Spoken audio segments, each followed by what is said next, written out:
ஓம் சாந்தி 26/7/2025 காலை முரளி. ஓம் சாந்தி. பாப் தாதா மதவன் பாபா சொல்றாங்க, இனிமையான குழந்தைகளே, இந்த சங்கமிகம் விகர்மங்களை பாவ செயல்களை அழிப்பதற்கான யுகமாகும். இந்த யுகத்தில் நீங்கள் எந்த ஒரு பாவ கர்மங்களையும் செய்யக்கூடாது அப்படின்னு சொல்றாரு. கண்டிப்பாக இப்ப தூய்மையாக வேண்டும்ட்டு பாபா சொல்றாரு, ஸ்ட்ரிக்டா சொல்றாரு. இப்ப பாவங்களை அழிக்கிறதுக்கான யுகம் இது. நம்ம பிகே ஆயிட்டோம்னாலே பாவத்தை அழிக்கிற யுகத்துக்கு வந்துட்டோம். அதனால இனிமே எந்த பாவமும் செய்யக்கூடாது. பழைய பாவங்கள் நம்ம இதெல்லாம் செஞ்சோமோ அதெல்லாம் இப்ப செய்யக்கூடாது. கண்டிப்பாக நீங்க தூய்மைதான் ஆகணுன்றாரு. கேள்வி, எந்த குழந்தைகளுக்கு அதீந்திரிய சுகத்தின் அனுபவம் ஏற்படும்? பதில், யார் அடிவற்ற ஞான ரத்னங்களால் நிரம்பி இருக்கிறார்களோ அவர்களுக்குத்தான் அதீந்திரிய சுகத்தின் அனுபவம் ஏற்படும் பாபா சொல்றாரு. யார் எந்த அளவுக்கு ஞானத்தை வாழ்க்கையில் தாரணை செய்கிறார்களோ அந்த அளவுக்கு செல்வந்தர்களாக ஆகிறார்கள்ட்டு பாபா சொல்றாரு. நம்ம ஞானத்தை அப்படியே நம்ம லைஃப்ல கொண்டு வர அப்படியே தூய்மையை தாரணை பண்ண தானாவே செல்வந்தர்களா ஆயிடுவோன்றாரு. இங்கேயும் சரி, அந்த அடுத்த 20 பிறவிகள் நம்ம சத்தியுகத்திலையும் திரேதாயுகத்திலையும் எடுக்க போறோம். அங்கேயும் பணக்காரங்களா இருப்போம், இங்கேயுமே இந்த ஒரு பிறவியும் தான். இங்கேயுமே வாழற வரைக்கும் நமக்கு எந்த கஷ்டமும் இருக்காது. தேவையானதெல்லாம் நமக்கு கொடுத்துருவார் பாபா. அந்த மாதிரி செல்வந்தரா ஆகிறாங்கட்டு. ஒருவேளை ஞான ரத்னங்களை தாரணை செய்யவில்லை என்றால் ஏழைகளாக ஆவாங்கன்னு சொல்றாரு. ஒருவேளை நம்ம முரளியை படிச்சு அந்த முரளி பாயிண்ட்ஸ் எல்லாம் தாரணை பண்ணல, நம்ம வாழ்க்கையில அதை கொண்டு வரல அப்படின்னா நம்ம ஏழைகளா ஆகும்ன்றாரு. பாபா உங்களுக்கு கடந்த காலம், நிகழ்காலம் மற்றும் எதிர்காலத்தின் ஞானத்தை கொடுத்து திக்காலதரிசியாக மாற்றிக்கொண்டிருக்கின்றார்ன்ட்டு பாபா சொல்றாரு. இப்ப எல்லாத்தையுமே சொல்லிட்டாரு. இப்ப என்ன நடந்துட்டு இருக்கு, அடுத்து என்ன நடக்க போகுது, எல்லா ஞானத்தையும் கொடுத்து 3 காலத்தையும் தரிசிக்கக்கூடியவங்களாக மாத்திட்டாரு கொண்டிருக்கிறார். இப்ப பாட்டு ஓம் நமோ சிவாயான் பாடலோடது. ஓம் சாந்தி. எது கடந்ததோ அது நிகழ்காலத்தில் நடந்து கொண்டிருக்கிறது. பிறகு எது இப்போது நிகழ்காலமாக இருக்கிறதோ அது கடந்த காலமாகி விடும்ன்றார். பாருங்க, எது முடிஞ்சதோ ஏற்கனவே முடிஞ்சதுதான், அதுதான் இப்ப நடந்துட்டு இருக்குது சொல்றாரு. பாருங்க, இப்ப நடக்கிறதெல்லாம் ஏற்கனவே நடந்ததுதான், போன கல்பம் நடந்ததுதான் இப்ப நடந்துட்டு இருக்கு.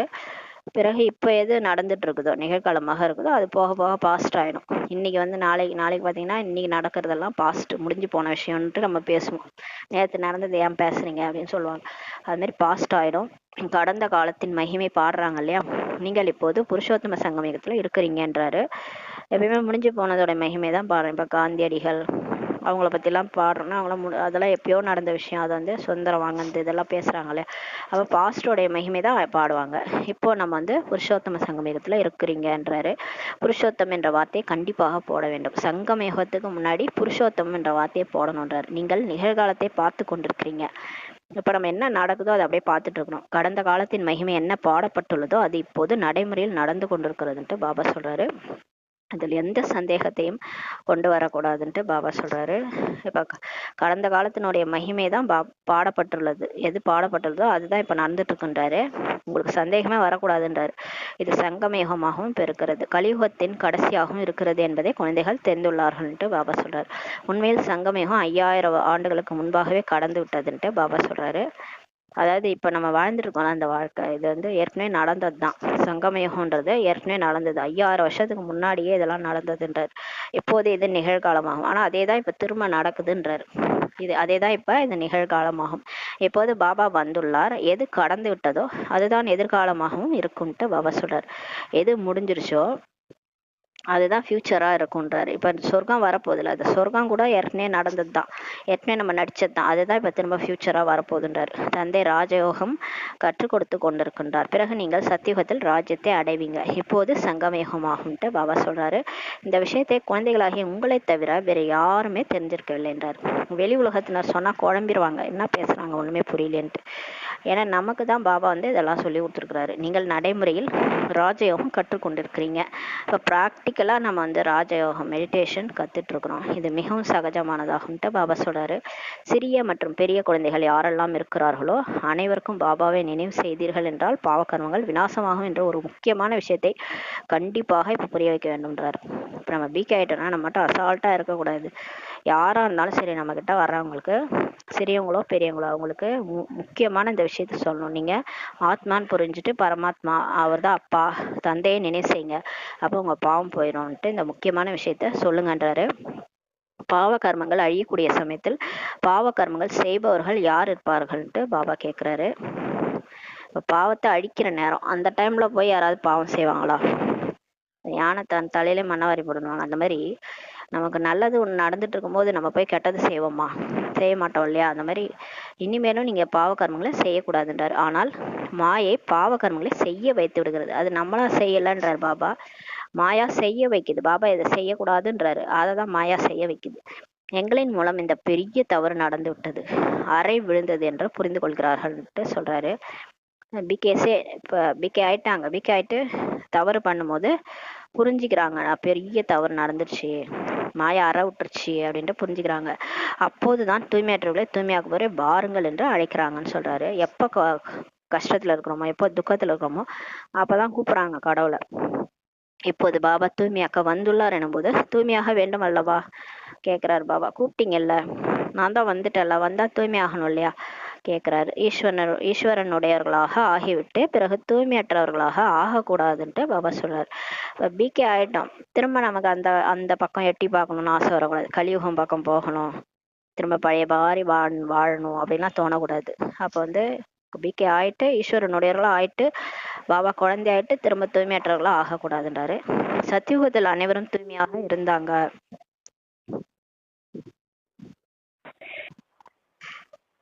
பாபா சொல்றாங்க, சத்தியுகத்தில் அனைவருமே தூய்மையாக தான் இருந்தாங்க.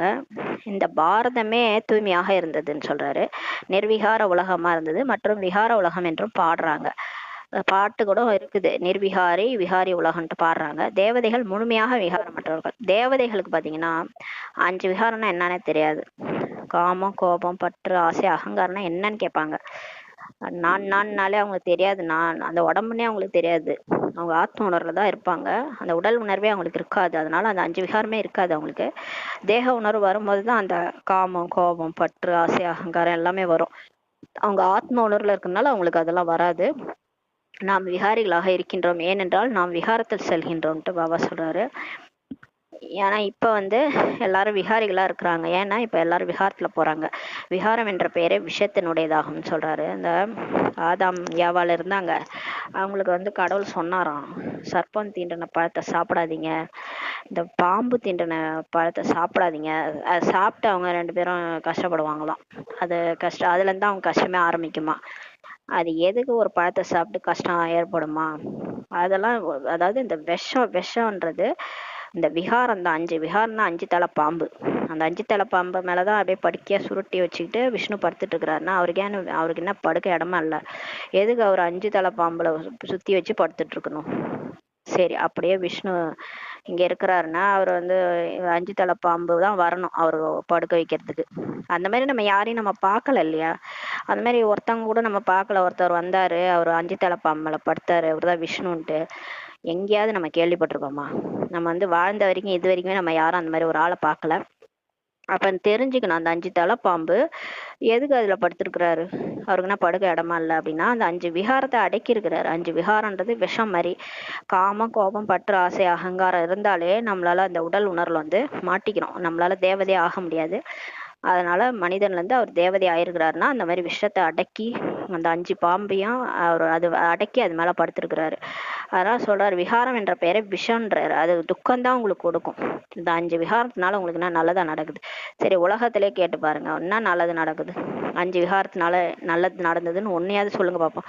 அந்த ஒரு போலீஸ் ஸ்டேஷன் போனீங்கன்னா அங்க இருக்கிற கிரைம் புக் எடுத்து பார்த்தீங்கன்னா எல்லாத்துக்கும் காரணம் 5 விகாரம் தான். ஒரு தாயே ஒரு குழந்தைங்களை கொலை பண்றாங்க, எதுக்கு காரணம்? காரணம் என்ன? காரணம் விகாரம். எல்லாமே விகாரம் தான். நீங்க எல்லா கிரைம் லிஸ்ட் எடுத்து பார்த்தாலே விகாரம் தான். அங்க இருக்கிறவங்க தான் தப்பு பண்றாங்கன்னு இல்லை, இங்க நம்மளும் தான். எல்லாருமே இல்லறத்துல இருக்கிறவங்க அதே தப்பு தான் பண்ணிட்டு இருக்கிறாங்க. 5 விகாரம் நல்லதுன்னு நினைச்சிட்டு இருக்கிறாங்க. ஆனா நம்ம சிறிய லெவல்ல செய்யறோம், அவங்க பெரிய லெவல்ல செய்யறாங்க, அவ்வளவுதான் வித்தியாசம். சின்னதா கோவப்பட்டா தப்பு கிடையாது, ஆனா பெருசா கோவப்பட்டா அதுவே கொலையா மாறிடுது இல்லையா? கொலை பண்ணிடுறாங்க. பெரிய கோபம் தான் கொலையா மாறுது. அப்ப அது தப்பு தானே? அதனால அப்ப கோபம்ன்றதே தப்பு தான். சின்னதுலேயே நம்ம திருத்திட்டோம்னா அது வராது. அது மாதிரி அந்த 5 விகாரமும் விஷம்ன்றார் பாபா. தூய்மையற்றவர்கள் தான் வந்து எங்களை தூய்மையாக்குங்கள் என்று அழைக்கிறாங்க, கோபக்காரர்கள் அழைப்பதில்லைன்றாரு. பிறகு பாபாவும் நாடகத்தின் திட்டப்படி வருகின்றார். இவங்க கஷ்டப்படும் போது கூப்பிடுறாங்க, கடவுளே கடவுளேன்னு கூப்பிடும் போது அவர் வரார், டிராமா படி வரார். கொஞ்சம் கூட அவர் வரும் சமயம் வித்தியாசப்படுவதில்லைன்றாரு. கரெக்டா பிரம்மா பாபா உடல்ல எப்போ வருவாரோ அப்பதான் அடுத்த கல்பமும் வருவார். இந்த கல்பம் எப்போ வந்தாரோ அதே செகண்ட் அதே வினாடி அப்பதான் வந்து பிரம்மா பாபா உடல்ல வருவார். இவர் நம்ம கூப்பிட கூப்பிட தான் வராரு, ஆனா அவர் வர டைம் தான் வருவார். ரஜினி டைலாக் தான் சொல்லணும், நான் வர வேண்டிய நேரம் எப்போ வரணுமோ அவ கரெக்டா வருவேன் அப்படின்னு சொல்லுவார்ல, அந்த மாதிரி அது சிவபாபாவுக்கு தான் பொருந்தும். அவர் எப்போ வரணுன்றதோ அப்போ கரெக்டா வர்றாரு. எது கடந்து விட்டதோ அது நிகழ்காலத்தில் நடந்து கொண்டிருக்கிறதுன்ட்டு பாபா சொல்றாரு. எது பாஸ்டோ அதுதான் இப்ப நடந்துட்டு இருக்குது. கடந்த காலம், நிகழ்காலம் மற்றும் எதிர்காலத்தை யார் தெரிந்திருக்கிறார்களோ அவர்களை தான் திரிகாலதரிசி என்று சொல்லப்படுகிறதுன்றாரு. இப்ப நமக்கு தெரியும் இல்லையா எதிர்காலத்துல என்ன நடக்க போகுது, நமக்கு எல்லாமே தெரியும். பாபா சொல்லிட்டாரு. இதெல்லாம் யார் தெரிஞ்சிருக்கிறாங்களோ, நமக்கு பாஸ்டும் தெரியும், இப்ப நடக்கிறதும் தெரியும், எதிரில் என்ன நடக்க போகுதுன்னு நமக்கு தெரியும். ஏன்னா நமக்கு ஞானம் இருக்கு இல்லையா, நம்மள 3 காலத்தையும் தரிசிக்க கூடியவங்களா மாத்திட்டாரு. இதை நினைவில் வைக்க வேண்டும்ன்றாரு. இதை அதிகம் முயற்சி செய்ய வேண்டிய விஷயமாகுன்றாரு. அடிக்கடி மறந்துடுறாங்க. இப்ப நம்ம ஞாபகப்படுத்திக்கணும் இதை. அதாவது இதான் நடக்க போகுது, அடுத்து சத்தியுகம் வரும், அடுத்து திரேதாயுகம் வரும். இது வந்து அடுத்து நம்ம திரும்ப இறங்கும் மார்க்கத்துல வந்து இப்படி ஆகும். திரும்ப பாபா வருவாரு, நமக்கு ஞானம் கொடுப்பாரு, நம்ம திரும்ப படிச்சுட்டு நம்ம சரீரம் விட்டு போகும்போது சொர்க்கத்துக்கு போயிடுவோம். இது வந்து நினைவில் வைக்கணும், இதுல அதிகம் முயற்சி செய்ய வேண்டிய விஷயமாகும். அடிக்கடி மறந்துடுறாங்க பிகேஸ்ன்றாரு. பிகேஸ்க்கே மறதி ஆகுது. வெளி உலகத்துல இருக்கிறவங்கள என்னன்னு சொல்றது, அவங்க எல்லாரும் கஷ்டத்துல இருக்கிறாங்க, நம்மளே மறந்து போயிடுறோம் ஞானத்தையே. இல்லை என்றால் குழந்தைகளுக்கு எவ்வளவு அதீந்திரிய சுகம் இருக்க வேண்டும்ன்றாரு. இல்லைன்னா பாருங்களேன், இந்த ஞானம் நல்லா புத்தியில ஸ்டோர் ஆயிடுச்சுன்னா நம்ம எதுக்காவது அழுவோமா? அழவே மாட்டோம், எதுக்குமே அழ மாட்டோம். அவ்வளோ அதீந்திரிய சுகம் இருக்கும்ன்றாரு. நீங்கள் இங்கே அழிவற்ற ஞான ரத்னங்களின் மூலம் மிக மிக செல்வந்தர்களாக இப்போ ஆகி கொண்டிருக்கிறீங்கன்றாரு. இந்த ஒரு லைனுமே லட்சக்கணக்கான ரூபாய்ன்றாரு. அப்ப டெய்லியுமே எத்தனை லைன் படிச்சுன்னு இருக்கிறோம், 4 பேஜ் முரளி. அப்ப ஒவ்வொருத்தவங்களுமே கேட்கறவங்களும் சரி படிக்கிறவங்களும் சரி எல்லாருக்குமே என்ன ஆகுது, அது வந்து அப்படியே ஆட் ஆயிட்டே போகுது அக்கௌண்ட்ல. அவ்வளோ ருபீஸ் ஆட் ஆகுது, லட்சக்கணக்கான ரூபாய். இப்போ ஒரு ஒரு ஒரு லைனுக்கே லட்சக்கணக்கான ரூபாய்னா யோசிச்சு பாருங்க, நம்ம வாழ்நாள் ஃபுல்லா எவ்வளோ படிக்கிறோமோ அவ்வளோ செல்வந்தரா நம்ம ஆகிறோம். யாருக்கு எந்த அளவுக்கு தாரணை இருக்கிறதோ. அதோட இது படிச்சா மட்டும் போதாது, அந்த ஞான பாயிண்ட்டை நம்ம வாழ்க்கையில தாரணை கொண்டு வரணும். ஒன்று ஒன்றா அவர் சொல்றாரா, துக்கம் கொடுக்காதீங்க, துக்கம் எடுக்காதீங்க, அதை அப்படியே நம்ம ஃபாலோ பண்ணணும். அவர் என்ன சொல்றாரோ அதை அப்படியே ஃபாலோ பண்ணணும். அவர் சொல்றத என்ன, பாபா தானே, அவர் அப்படிதான் சொல்லுவாரு, அதெல்லாம் ஃபாலோ பண்ண முடியாது அப்படின்ட்டு ஃபாலோ பண்ணாம விட்டுட்டோம்னா, நம்ம தாரணை ஆகலைன்னா நமக்கு அந்த செல்வம் வந்து வராது. அதனால சொல்றாரு, யாருக்கு எந்த அளவுக்கு தாரணை இருக்கிறதோ அந்த அளவுக்கு அவர்கள் அதிகம் செல்வந்தர்களாக ஆகி கொண்டிருக்கிறாங்கன்றார். தாரணை பண்ண பண்ண பெரிய பணக்காரங்களா ஆகிட்டு இருக்கிறாங்கன்றார், புதிய உலகத்திற்காகன்னு சொல்றாரு. அதாவது இங்கே வந்து இங்கேயே அப்படியே அவர் இங்கேயே நமக்கு மாளிகை எல்லாம் கிடைக்கும், இங்கேயே நம்ம ராணி மாதிரி உட்காந்துருப்போம், அப்படி கிடையாது. இங்கே இந்த பாட்டு முடிஞ்சிடுச்சு, அவ்வளவுதான். பிராமணராகி இங்க ஒண்ணுமே இல்லை. எப்படி இப்ப கல்யாணம் பண்ணிக்கு போகும்போது பொண்ணுக்கு வந்து அந்த சாதாரண வேஷம் போடுவாங்க, முதல் நாள் வந்து சாதாரணமா எல்லாத்தையும் நகை நட்டுலாம் போடாம சாதாரண வேஷம் போடுவாங்களாம். ஏன்னா மாமியார் வீட்டுக்கு போறதுக்காக. அடுத்த நாள் அலங்காரம் பண்ணுவாங்களா, அதுக்காக முதல் நாள் சாதாரண வேஷம் போடுவாங்களாம். அந்த மாதிரி நம்ம இந்த பிறவில எல்லாத்தையும் தியாகம் பண்ணணும், எல்லாத்தையும் தியாகம் பண்ணணும் தான் அடுத்த பிறவில இந்த ஞானத்தோட போகும்போது செல்வந்தரா நம்ம ஆக போறோம். அதனால புதிய உலகத்திற்காக நீங்க இப்ப சேர்த்துட்டு போறீங்க. ஆனா பாபா சொல்றது 21 பிறவி மட்டும் கிடையாது. அவர் நேத்தே சொல்லிட்டாரு, 40-60 பிறவிக்கு நீங்க சேர்த்துட்டு போறீங்கன்னு சொல்லிட்டாரு. ஆனா நீங்க செய்ய வேண்டியது இந்த படிப்பு தான். நாம் என்னவெல்லாம் செய்கிறோமோ அவையெல்லாம் எதிர்கால புதிய உலகத்திற்காக என்பதை நீங்கள் தெரிந்துள்ளீர்கள்ட்டு பாபா சொல்றாரு.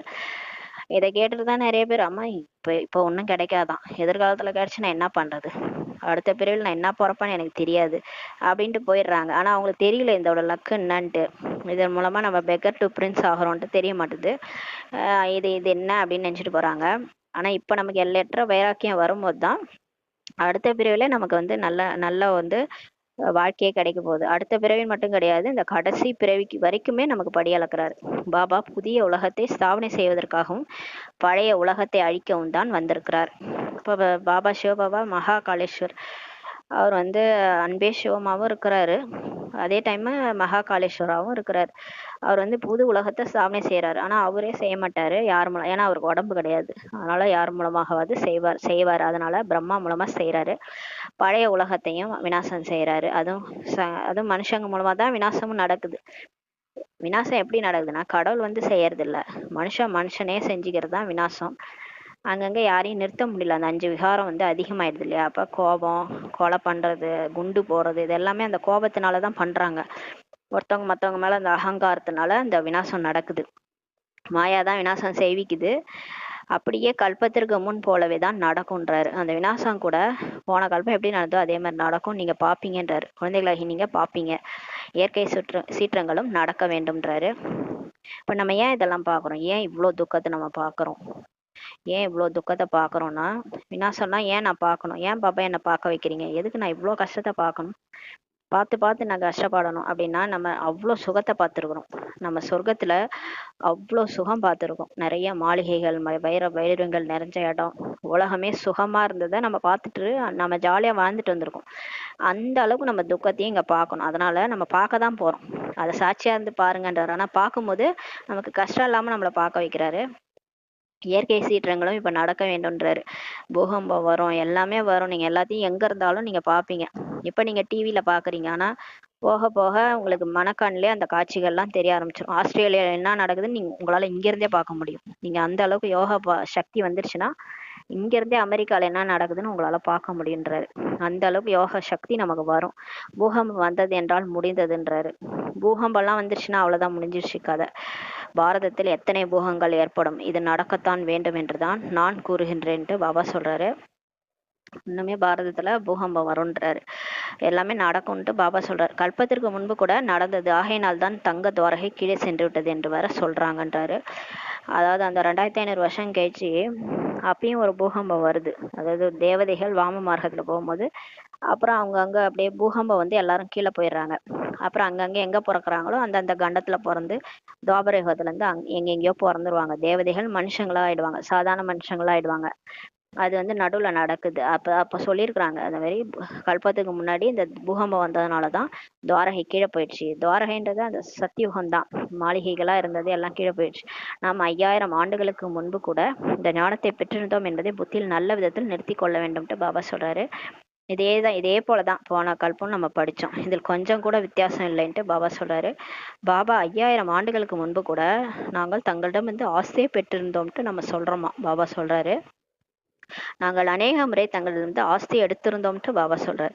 அதை கணக்கிடவே முடியாது அப்படின்ட்டு சொல்றாரு. நம்ம சொல்றோமா, நம்ம நிறைய தடவை போன கல்பம் இப்படிதான் படிச்சோம், அதுக்கு முந்தின கல்பையும் இப்படிதான் படிச்சோம், நம்ம என்ன முயற்சி பண்ணுமோ அதே தான் பண்ணிட்டு இருக்கிறோம், அதை கணக்கிடவே முடியாதுன்ட்டு பாபா நம்ம சொல்றோம்ட்டு பாபா சொல்றாரு. எத்தனை முறை நீங்கள் உலகத்துக்கு எஜமானர்களாக ஆகின்றீர்கள், பிறகு எதுவும் இல்லாதவர்களாக ஆகுறீங்கன்ட்டு பாபா சொல்றாரு. நம்ம நிறைய தடவை உலகத்துக்கே எஜமானரா ஆயிட்டோம். இந்த முறையில யாரெல்லாம் படிக்கிறாங்களோ அவங்க தேவதைகள். அவங்க அவங்க கண்டிப்பா அடுத்த பிறவில தேவதையா பிறப்பாங்க, அங்க உலகத்துக்கே எஜமானரா ஆவாங்க. இது மாதிரி நிறைய தடவை நம்ம ஆயிட்டோன்றாரு. திரும்ப அப்படியே இறங்கி வந்து இந்த படிக்கட்டி இறங்கி இறங்கி வந்து நம்ம எதுவும் இல்லாதவங்களா ஆயிட்டோன்றாரு.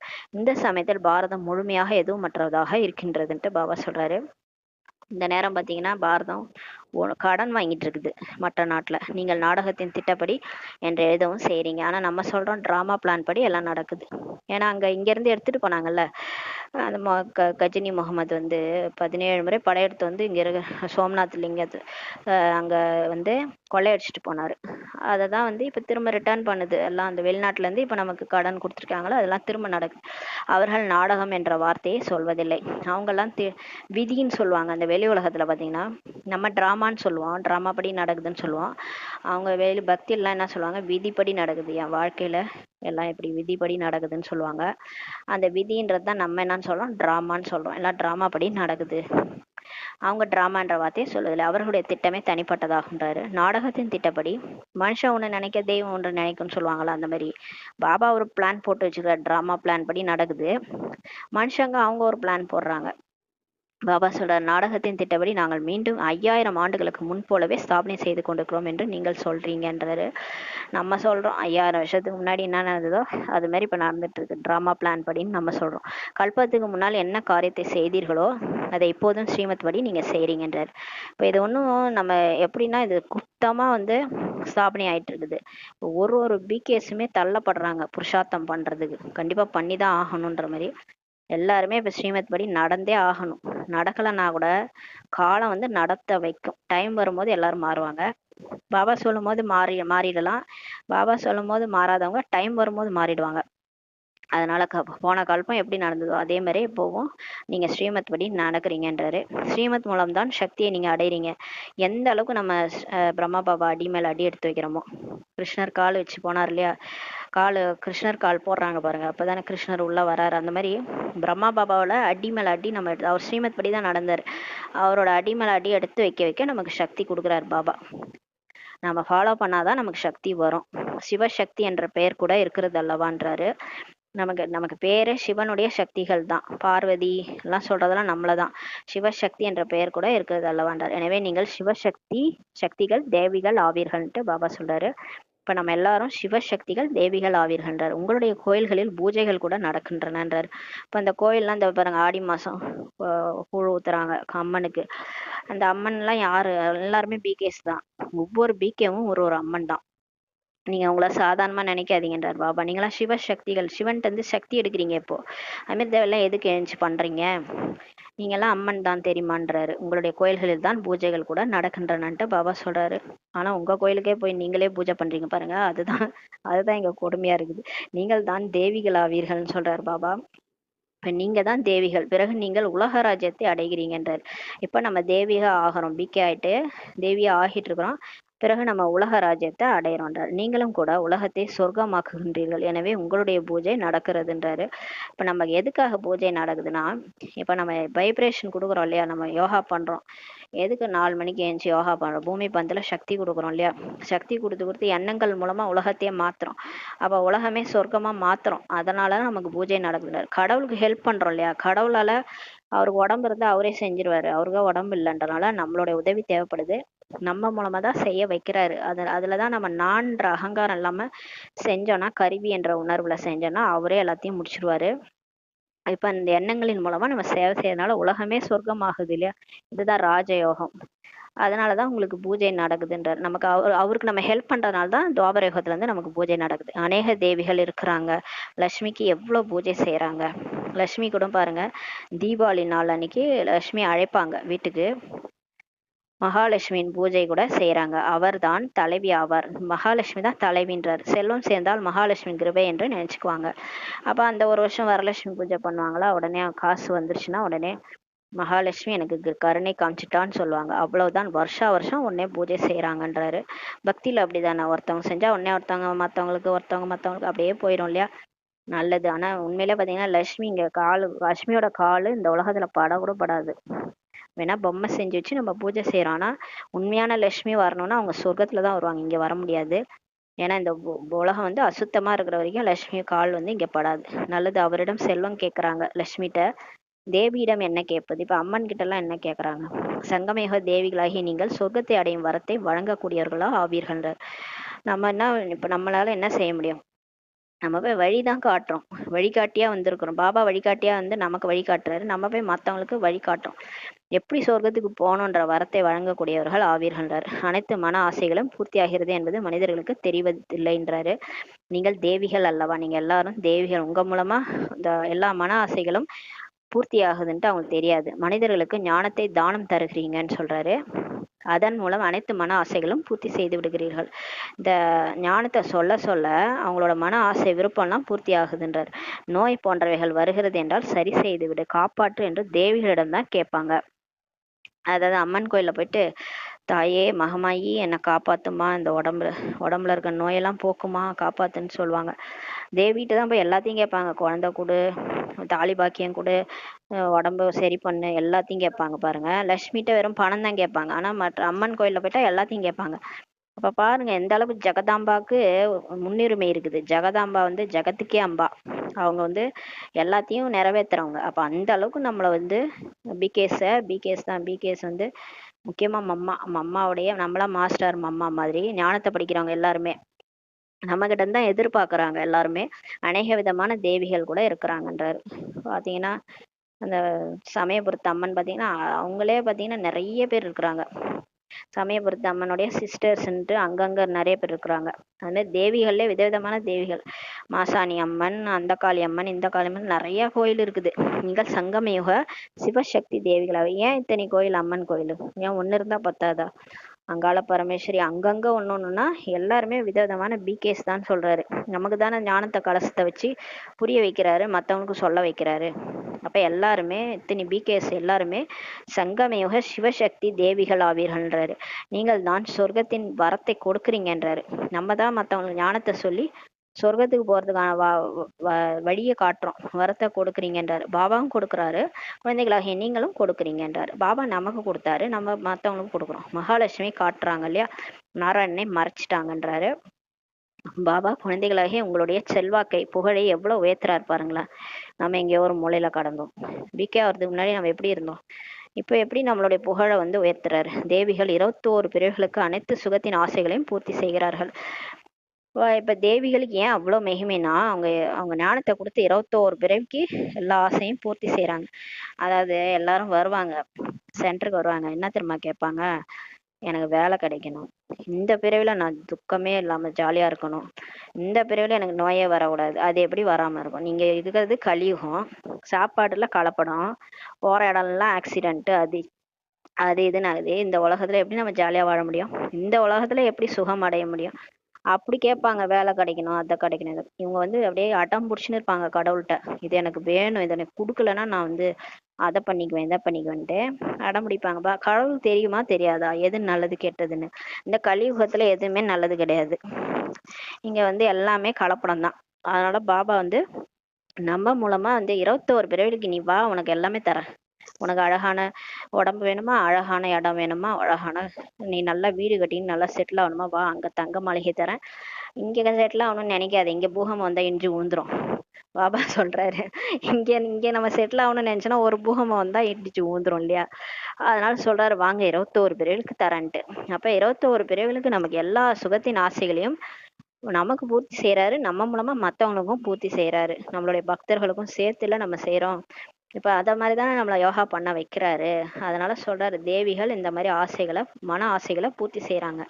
ஸ்ரீலட்சுமியிடம் செல்வத்தை தான் கேட்கறாங்க. செல்வத்திற்காக தான் மனிதர்கள் நல்ல தொழில் போன்றவர்களை செய்யறாங்கன்றாரு.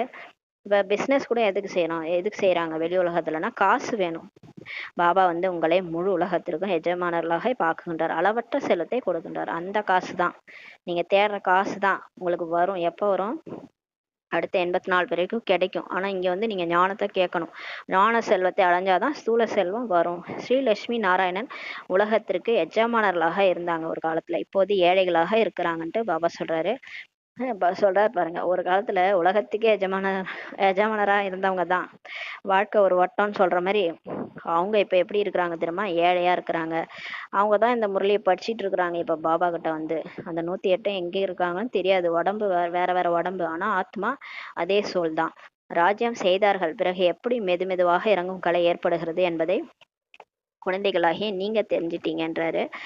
அவங்களும் ராஜ்யம் செஞ்சாங்க, ஆனா அப்புறம் எப்படி அவங்க இது மாதிரி ஆனாங்க, அப்படியே இறங்கி வந்தாங்கன்றத நம்ம ஏணிப்படி படத்துல பார்த்திருக்கிறோம். பாபா சொல்றார், மறுபிறவி எடுத்து எடுத்து கலைகள் குறைந்து குறைந்து இப்போது எப்படிப்பட்ட நிலை சேர்ந்திருக்கிறது என்பதை பாருங்கன்ட்டு சொல்றார். ஒரு வீடு கட்டுறோம், இல்ல ஒரு பொருள் வாங்குறோம், அப்படியேவா இருக்குது? 100 வருஷத்துக்கே வீணா போயிடுது.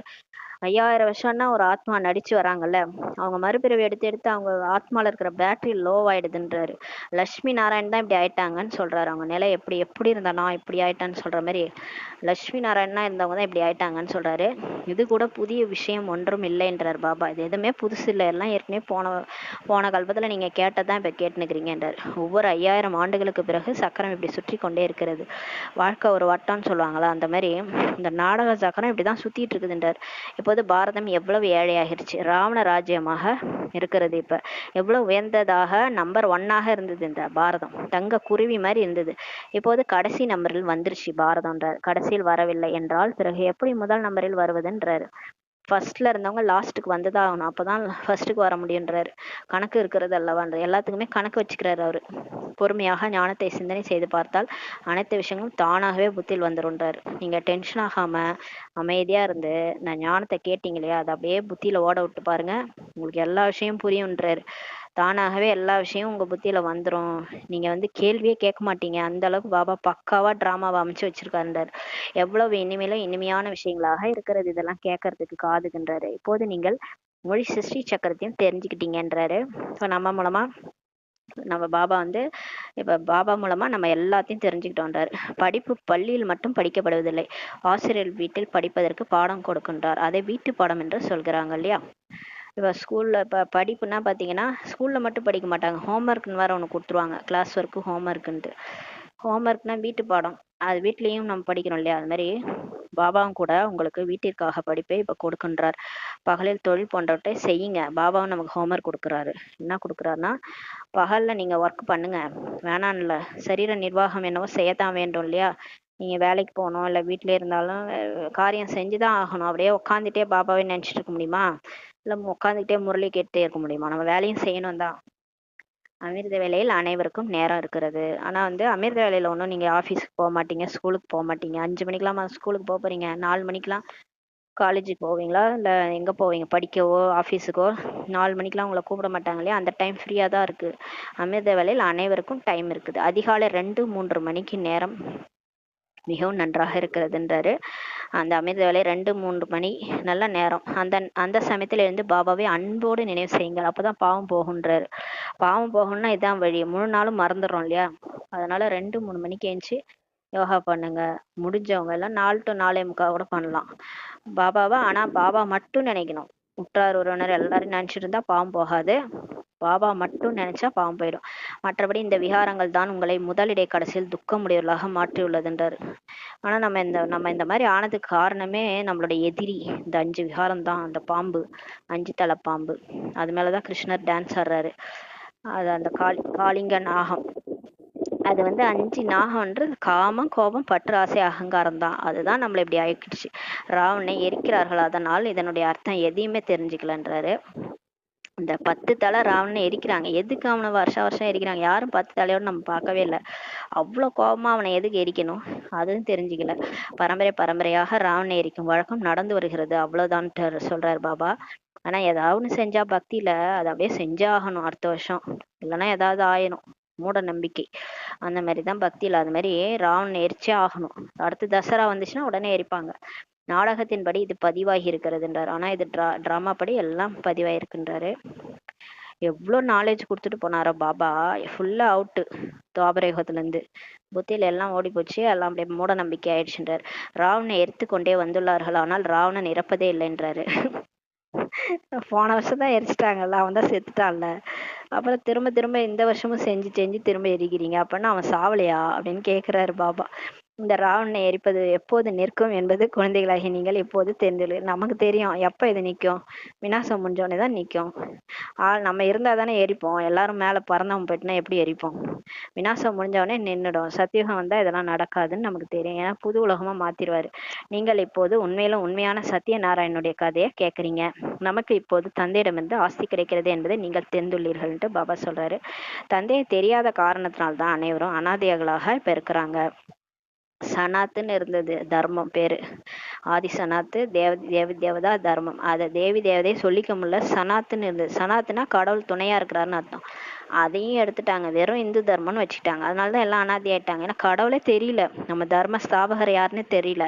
தெரியாத காரணத்தினால அனாதைகளா இருக்கிறாங்கன்றாரு. பாரதத்தை சொர்க்கமாக்கும் தந்தை கூட தெரிஞ்சுக்கல. இதுவும் கூட நாடகத்தில் பதிவாயிருக்கிறது, என்ன பண்றதுன்றாரு. ஏனிப்படி இறங்கி தம்மு பிரதானமாக ஆகியிருக்கிறாங்க. எல்லாத்தையும் சொல்லிட்டு எல்லாம் டிராமா படின்னு சொல்லிடுறாரு. அதோட அது டென்ஷன் ஆகிக்க மாட்டாரு. அது மாதிரி நம்மளும் இப்படிதான் இருக்கிறாங்க, என்ன பண்றது, எல்லாம் டிராமா படின்ட்டு நம்மளும் அப்படியே ஏத்துக்கிட்டு போயிடணும். ஃபுல் ஸ்டாப் வச்சுட்டு ஏனிப்படி இறங்கி தம பிரதானமாக இப்ப ஆகிட்டாங்க. அப்போதுதான் பாபாவே வராரு. ஆனால் தங்களை தம பிரதானமானவர்களாக புரிந்து கொள்கிறார்களா என்ன? சரி, நான் வந்திருக்கிறேன், வந்து கிளாஸ் எடுக்கிறேன், இருந்தாலும் நம்ம இப்படி மோசமாயிட்டோம்னு புரிஞ்சுக்கிறாங்களா என்ன? நான் என்னமோ பெர்ஃபெக்ட்ன்ற மாதிரி தான் எல்லாரும் உட்காந்துருக்குறாங்க கிளாஸ்லன்றாரு. நான் செய்யறதெல்லாம் ரைட்டு தான், பாபா இப்படிதான் சொல்லிட்டு இருப்பாரு, அதெல்லாம் நம்ம கேட்க கூடாதுன்ட்டு உட்காந்துருக்குறாங்க. நான் பெர்ஃபெக்ட்ன்னு தான் எல்லாரும் சொல்லிக்கிறாங்க. பிகேஸே நம்ம வந்து தமோ பிரதானமா ஆயிட்டோன்ட்டு யாரா புரிஞ்சுக்கிறாங்களா என்ன அப்படின்னு சொல்லி கேக்குறாரு. ஆனா கஷ்டம் வந்தா மட்டும் குய்யோமியோன்னு கடவுளை கூப்பிட வேண்டியது. கடவுளே என்னை காப்பாத்தி, என்னால முடியல. அதெல்லாம் சிலர் வேற திட்டுறது இன்னும் கொஞ்சம் ஐஎஸ்ல போயிட்டு, இந்த கடவுளுக்கு கண்ணே இல்லை, என்ன போட்டு டார்ச்சர் பண்றாரு. ஒரு அதாவது கொடுத்தா ஒரே ஒரே கஷ்டமா கொடுக்குறாரு, மாத்தி மாத்தி கஷ்டம் கொடுக்குறாரு, அடுத்தடுத்து கஷ்டத்தை கொடுக்குறாரு அப்படின்ட்டு சொல்றாங்க டைலாக். நம்ம அவரே தேடி வந்து எந்தா புடி உனக்கு கஷ்டம்னு கொடுக்குற மாதிரி. அவர் என்ன கொடுக்குறாரு? நம்ம செஞ்ச கர்மத்தினுடைய பலன் நம்ம அனுபவிக்கிறோம். எதா இருந்தாலும் எல்லாமே நம்ம பண்ணதுதான். போன ஜென்மத்துல, அதுக்கு முந்தின ஜென்மத்துல எத்தனை எபிசோடு நடிச்சு வந்திருக்கோம், 84 எபிசோடு. லாஸ்ட் எபிசோட்ல வந்து கத்திட்டு இருக்கிறோம். பாபாவுக்கு ஃபர்ஸ்ட் எபிசோட்ல இருந்து தெரியும் நம்ம எப்பேற்பட்ட ஆளு, நீ எப்பேற்பட்ட ஆளுன்னு எனக்கு தெரியாதான்ட்டு அவர் சொல்றாரு. இப்போ லாஸ்ட் எபிசோடில் நம்ம எல்லாத்தையும் அனுபவிச்சுட்டு அவரை திட்டிகிட்டு இருக்கிறோம். இவர் ஏன் தான் இப்படி பண்ணாருன்னு தெரில அப்படின்ட்டு. அதான் சொல்கிறார், இந்த சமயத்தில் மரம் முழுவதும் விற்றுப்போன நிலையை அடைந்திருக்கிறது என்று பாபா சொல்கிறாரு. இப்போ இந்த டைமில் மோசமாயிடுச்சு உலகன்றாரு, எல்லாம் இட்டு போய் கிடக்குது மரம்ன்றாரு. அதாவது கல்பவிருட்ச மரம், ஆத்மாக்களின் மரம். ஒருவர் கூட சதோ பிரதானமாக மாணவர்களாக இங்கே இல்லை. யாருமே இங்கே நல்லவங்க இல்லைன்ட்டாரு. தூய்மையானவங்க, அதாவது கிருஷ்ணர் ராதை மாதிரி இங்கே யாரும் கிடையாது. சாந்தி தாமம் மற்றும் சுகதாமத்தில் தான் சதோ பிரதானமாக இருக்கிறாங்க. இப்போது தமோ பிரதானமாகும்ட்டு பாபா சொல்றாரு. பாபா தான் குழந்தைகளாகிய உங்களை அஞ்ஞான உறக்கத்திலேருந்து இப்போ விழிக்க செய்கிறார். கடவுள் தான் எழுப்புறாரு, தட்டி தட்டி எழுப்புறாரு. நம்மளை காலையிலையும் எழுப்புறாரு, அமிர்த வேலையிலும். இப்போ நம்மளை அஞ்ஞான உறக்கத்திலேருந்து விழிக்க செய்கிறார். குழந்தைகளே எந்திருங்க, போதும் தேக உணர்வுல இருந்தது. நீங்க தேகம் கிடையாது, நீங்க ஆத்மான்ட்டு நம்மளை விழிக்க வைக்கிறார். 3வது கண்ணை திறக்கிறார். பிறகு நீங்கள் மற்றவர்களை விழிக்க செய்றீங்க. நம்ம விழிப்படைஞ்சு பிரம்மா குமாரிகள் இந்த அஞ்ஞான இருள தூங்கிட்டு இருக்கிற எல்லா கும்பகரனையும் இப்போ எழுப்புறோம். நம்ம விழித்து கொண்டே இருக்கிறாங்கன்றார். இப்போ ஒருத்தவங்களா அப்படியே விழிப்படைகிறாங்கன்றார். மனிதர்கள் இறக்கும்போது வெளிச்சத்திற்காக தீபம் ஏத்துறாங்க இல்லையா, இச்சமயம் காரிருளாக இருக்கிறதுன்றாரு. ஆத்மாக்கள் தங்களுடைய வீட்டிற்கு திரும்பி செல்லவே முடியாது. இந்த மாதிரி தூய்மையாற்றவங்களா இருந்தா பறந்தாமலாம் போக முடியாதுன்றார். எல்லாத்தையும் அனுபவிச்சு தான் போகணும். துக்கத்திலிருந்து விடுபட வேண்டும் என்று மனம் விரும்புகிறது, ஆனால் ஒருவர் கூட விடுபட முடியாதுன்றாரு. இப்ப என்ன தோணுது, ஐயோ எனக்கு இந்த கஷ்டத்துல இருந்தெல்லாம் என்னை விட்டுட்டா பரவாயில்ல, என்னை ஏன் தான் இவ்வளோ வாட்டுதோன்ட்டு எல்லாரோட மனசு விரும்புது இதுல இருந்து விடுபடணும்ட்டு. அந்த கூண்டுக்குள்ள அடைச்ச கிளி எப்படா திறந்து விடுவாங்க ஓடலான்னு பார்க்கும். அந்த மாதிரி இருக்குது நம்ம லைஃப். இப்போ எப்படா விடுவாங்க இந்த உடம்பு விட்டு ஓடிடலாம் ஆத்மா அப்படின்னு இருக்குது. எல்லா இடத்துலயும் பிரச்சனை, ஒரு நாலா பக்கமும் பிரச்சனை. அது பிகேஸுக்கு வருதுன்னா என்ன பண்ணுவாங்க? அந்த 63 ஜென்ம கணக்கு வழக்கெல்லாம் முடியுது அப்படின்னு நினைச்சுக்கணும். நினைச்சிட்டு எல்லா உடலாலையும் துக்கம், உறவினர்களாலையும் துக்கம். அப்ப தோணுது துக்கத்துல இருந்து விடுபடணும்ட்டு மனசு விரும்புதுன்றார். ஆனா யாராலையும் வெளி உலகத்துலலாம் சுத்தமா பாபா நினைக்காம விடுபடவே முடியாதுன்றார். விடுபட முடியாது யாராலையும், அந்தந்த இதுலதான் மாட்டிக்கிட்டு முடிப்பாங்கன்றார். மேலும் மேலும் விக்கிரமா வேற பண்ணிடுறாங்க, அதான் பிரச்சனையே. இப்போ ஒரு பிரச்சனைனா அதுக்கு தீர்வு பாவத்துக்கு தீர்வு புண்ணியம் செய்யணும். பாவமே செஞ்சா என்ன ஆகும்? பாவம் மேல பாவம் ஏறிக்கிட்டே போகும் இல்லையா? அந்த மாதிரிதான் இப்ப முழு உலகத்துலயும் நடந்துட்டு இருக்குது. என்னால தாங்க முடியல, துக்கம் தாங்க முடியல, நான் தற்கொலை பண்ணிக்கிறேன் அப்படின்னு செத்துடுறாங்க. ஆனா அது அவங்களுக்கு தெரியாது. திரும்ப திரும்ப அவங்களுக்கு அது அந்த ஆட் ஆயிட்டே போகுது, ஆத்மால இருக்கிற பாவ லிஸ்ட் ஆட் ஆயிட்டே போகுதுன்ட்டு தெரிய மாட்டுது. எந்த குழந்தைகளுக்கு புருஷோத்தம சங்கமேகத்தின் நினைவு இருக்கிறதோ அவர்கள் ஞான ரத்தினங்களை தானம் செய்யாமல் இருக்க முடியாதுன்றாரு. இப்ப நமக்கு யாருக்கு நம்ம இப்ப புருஷோத்தம சங்கமேகத்துல இருக்கிறோம், நம்ம பாபா தத்தெடுத்துக்கிறாரு, நம்மளோட அப்பா சிவ பாபா, அம்மா பிரம்மா பாபான்னு நினைவு இருக்குதோ அவங்களால அந்த ஞானத்தை சொல்லாம இருக்கவே முடியாது. யார் கஷ்டப்படுறாங்களோ அவங்களுக்கு போயிட்டு ஞானத்தை சொல்லி புரிய வச்சிருவாங்க. எல்லாரையும் விடுவிக்கணும்னு தான் பார்ப்பாங்க. கஷ்டப்படுறவங்கள பாபாவை நினைக்க வச்சு அவங்கள அந்த பாவத்தை அழிக்க வைப்பாங்க, அவங்களையும் விடுவிப்பாங்க. அவங்கதான் தன் மேலையும் கருணை வச்சிருப்பாங்க, மற்றவங்க மேலையும் கருணை வைக்கக்கூடியவங்கன்றாரு. எப்படி மனிதர்கள் புருஷோத்தம மாதத்தில் நிறைய தானம் புண்ணியம் செய்கிறார்களோ அது போல இந்த புருஷோத்தம சங்கமேகத்தில் நீங்கள் ஞான ரத்தினங்களை தானம் செய்ய வேண்டும்ன்றாரு. இப்ப புருஷோத்தம மாதம்னு ஒண்ணு இருக்கு, மார்கழி மாசம் தான் அது. மார்கழி மாசம் 12வது மாசமா வரும். அது முடிஞ்ச உடனே திரும்ப ஃபர்ஸ்ட்ல இருந்து ரிப்பீட் ஆகும். ஜனவரி பிப்ரவரி வரும். அது டிசம்பர்ல மார்கழி மாசம் வரும். அந்த மார்கழி மாசம் பாத்தீங்கன்னா எல்லாருமே என்ன பண்ணுவாங்கன்னு பார்த்தீங்கன்னா பக்தியில் ஈடுபடுவாங்க, அதிக பக்தி பண்ணுவாங்க, தானம் புண்ணியம் செய்வாங்க. அந்த மாதிரி லீஸ் மாதம் அது மாதிரி தான் இந்த சங்கமயுகம் நமக்கு லீஸ் யுகம். இது பாபா எக்ஸ்ட்ராவாக நமக்கு கொடுத்துருக்குறாரு. இந்த யுகத்தில் கண்டிப்பாக அவங்க தான புண்ணியம் செய்கிறாங்க, நம்ம ஞான ரத்னங்களின் தானமும் செய்யணும். ஏன்னா முடிய போதில்லையே, அடுத்து காலை வரப்போகுது, சத்தியுகம் வரப்போகுது. அதனால இந்த டைமில் தானம் செய்யணும். சுயம் பரம்பிதா பரமாத்மா படிப்பிக்கின்றார், அவரே நமக்கு சொல்லி கொடுக்குறாரு இல்லையா?